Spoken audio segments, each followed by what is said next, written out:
요즘의 재난은 과거에 비해 복잡하고 대형화되는 모습을 보입니다. 사회 재난과 자연 재난이 동시에 다발적으로 발생하는데 이것을 복합 재난이라고 하고, 이런 복합 재난에서 모듈러 건축이 피해를 입은 사람들과 사회를 위해서 건축이 대안이 될 수 있을 거라고 생각했습니다.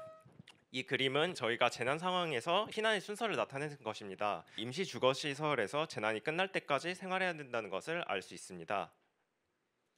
임시 주거 시설의 전국 평균 수용률은 11.6%에 그치는 것으로 나타납니다. 한마디로 국가적인 복합 재난 상황이 발생할 경우 국민 10명 중 1명만 임시 주거 시설에 대해서 머물 수 있는 수치입니다. 운이 좋아서 임시 주거 시설에 가게 되어도 문제가 발생합니다. 장기간 동안 머물 수 있는 조립형 임시 주거 시설은 설치에 약 한 달 정도가 소요되어 신속한 대응이 어려우며, 완성형 임시 주거 시설은 운송과 설치에 어려움이 있습니다. 임시 주거시설의 여러 문제점들은 사용자들의 불균형 및 불편함을 초래합니다. 현재 존재하는 임시 주거시설들이 이런 문제점들을 해결할 수 있는 것에 대한 현황 분석을 시작했습니다. 임시 주거시설의 유형은 크게 세 가지로 나뉘고, 거기서 좀 더 유형화를 하자고 하면 조립식형과 폴딩형이 텐트형으로 나뉘게 됩니다. 그리고 완성형이 있는데요. 저희는 이러한 사례들을 기반으로 해서 현황 분석과 문제점들을 종합해 봤을 때 임시 주거시설의 문제점은 총 크게 세 가지로 분류했습니다. 첫 번째, 공급 부족; 두 번째, 긴 설치 시간; 세 번째, 열악한 생활 환경. 이런 세 가지를 어떤 보료가 되어야 될지를 생각을 했고, 합리적인 가격, 단순한 구조, 간편한 설치 방법, 짧은 설치 기간을 목표로 했고, 구조와 설비들을 최소화하고 대량 공급과 가벼운 구조를 통해 접근성을 높였습니다. 다음은 저희 브랜드 가치에 대해서 좀 설명을 하겠습니다. 저희는 for go에 대한 전략을 이용했는데요. 나눠주고, 간편하고, 편하고, 그리고 다시 쓰고의 개념입니다. 나눠주고는 기존 완성형 시설 대비 저렴한 공급 비용을 갖추고 있습니다. 그다음에 프레임 막 구조로 경량화를 하여서 그 이전보다 훨씬 더 가벼운 무게로 전달이 가능하고요. 그다음에 편안한 인테리어 디테일로 인해서 다양한 주거 공간이 있고, 재난 상황 이후에도 재활용이 가능하도록 저희가 준비를 했습니다. 그다음에 자재 생산 비용 및 판매 비용을 추산을 해봤는데요. 한 개당 모듈 생산 비용은 약 920만 원 정도로 추산을 했고요. 그다음 판매 가격은 약 1,500만 원으로 추산을 했습니다. 디자인 프로세스는 접이식 우산에서 영감을 받은 구조, 조립식 상하 좌우가 확장한 모듈, 그다음에 트라우마 디자인, 치유와 휴식의 주거 공간, 그다음에 모두의 집이라고 해서 보다 더 인간적인 배치 계획을 디자인 프로세스로 가져가고 있습니다. 펼치면 삶이 된다가 저희가 비즈니스의 캐치프레이즈인데요. 모듈러 시장을 선도하며 시장 점유율을 확대를 하는 것을 최종 목표로 하고 있고, 재난 상황에서 효율적이고 사용자 중심의 임시 거주 시설을 제공하여 회복과 지속 가능한 운영을 통해 주민의 안전과 회복을 제일 먼저 보충을 하는 비즈니스 모델입니다.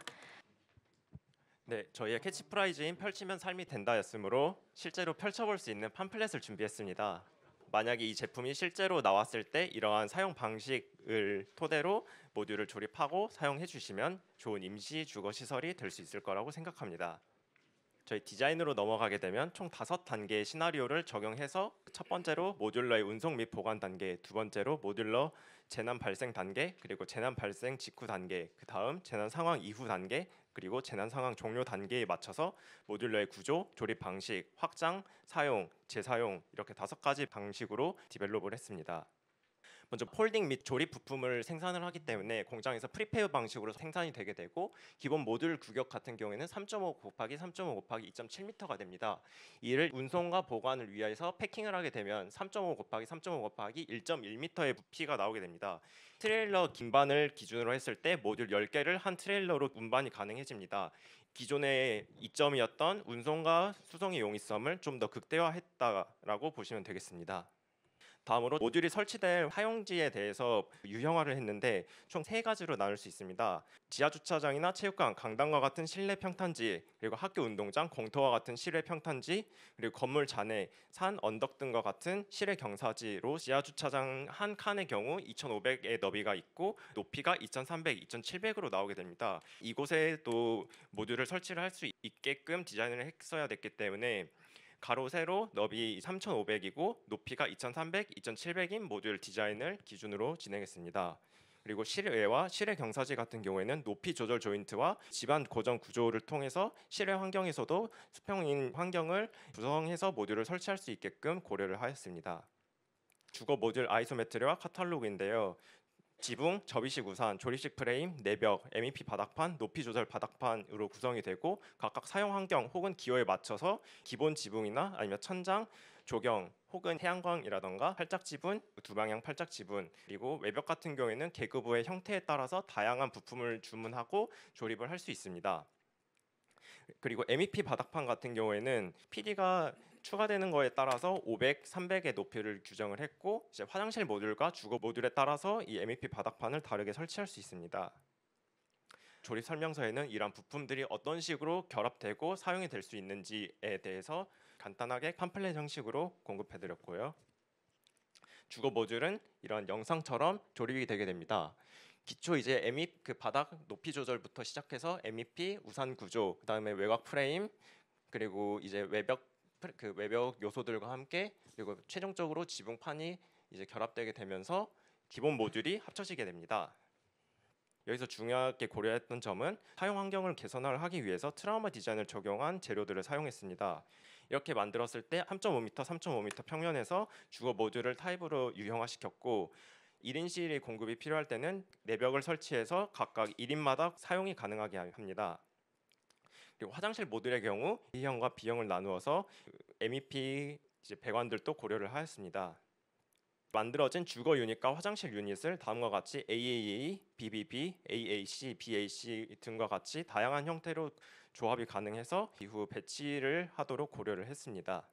다음으로 이제 공용 공간 모듈 평면도인데요. 기준이 되었던 3.5 곱하기 3.5 곱하기 2.7m를 다양하게 쪼개고 하나는 7m 곱하기 7m의 A형 대공간이 있고 B형은 3.5 곱하기 3.5의 기본 모듈이 있고 이를 절반으로 나눈 3.5 곱하기 1.75m의 소공간, 1.75 곱하기 1.75의 이제 조경 공간으로 이제 네 가지 유형을 나누었습니다. 그리고 지오데식 돔 형태의 공용 공간을 디자인했는데요.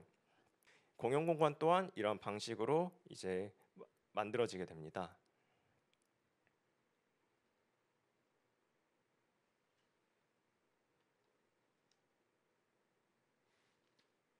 모듈 하나의 조립이 끝났으니 이제 모듈 간끼리의 조합을 할 차례인데요. 임시 주거 시설에서 부재를 많이 사용하게 되면 관리나 그 철거, 조립이 힘들어지게 된다라고 생각을 했습니다. 따라서 부품을 최소화하는 방식으로 이제 디벨롭을 하고자 하였고 평행 방향으로 결합할 때는 지붕과 프레임 구조에 H 형상의 빔이 삽입 가능한 홈을 파고 그것을 상단부에서 홈에 이 H 부재를 끼워 넣는 식으로 고정이 가능하도록 해보았습니다. 그리고 수직 방향에는 고정되어 있는 모듈 위에 천장 홈과 바닥의 홈이 결합이 되게 조인트를 최소화하였고요. 수직 그대로 올라가는 게 아니라 반 칸씩 당기면서 다양하게 결합이 가능하게 됩니다. 그렇게 돼서 모듈 간 결합은 이런 식으로 진행되게 됩니다.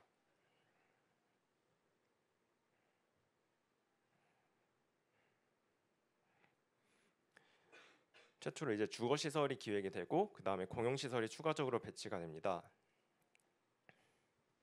그 다음에 단지 내에 동선 모듈을 이제 삽입해서 중간에 이제 실내 이동 동선을 기획해주고요. 마지막으로 똑같은 과정으로 이제 수용 인원에 맞을 수 있게 적층 계획을 진행하였습니다.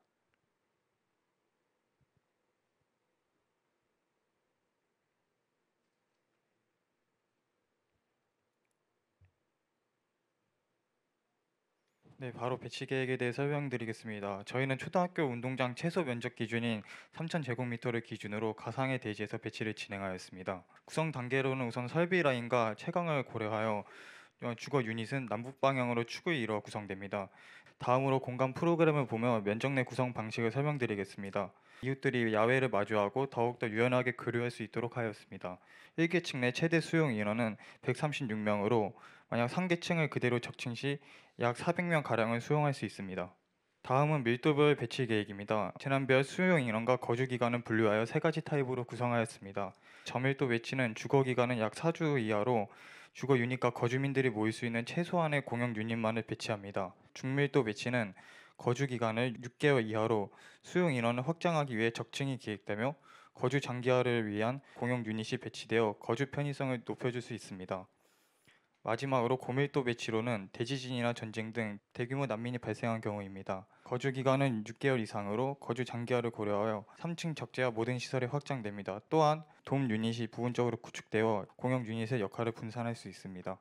최종적으로 재난 상황이 끝나고 났을 때 어떤 식으로 철거가 되고 어떤 식으로 재사용되는지까지 고려를 해보았습니다. 패킹된 모듈 같은 경우에는 총 3가지로 쓰이는 과정을 생각해봤습니다. 첫 번째는 해당 지역에서 이후 재난 상황이 또 발생했을 때를 대비해서 다시 재사용을 위한 재보관을 이제 생각을 했고, 두 번째로는 이제 인근 지역에 임시 주거 시설이 추가적으로 필요할 경우 트레일러에 한 번에 여러 개의 모듈을 보낼 수 있기 때문에 신속한 재난 지원이 가능할 것이고, 마지막으로는 희생자나 추모 공간이 필요한 경우에는 메모리얼 시설로서 사용할 수 있을 것이라고 생각했습니다. 임시 주거 시설의 최종 형태는 이런 모습입니다. 모듈러 건축의 장점을 살리는 동시에 모듈 배치에 변주를 두어서 다양한 인면과 배치를 통한 트라우마 디자인과 자연광이나 환기 같은 것을 고려한 생활 환경 개선이 이루어질 수 있도록 고려해서 최종적인 디자인을 마무리했습니다.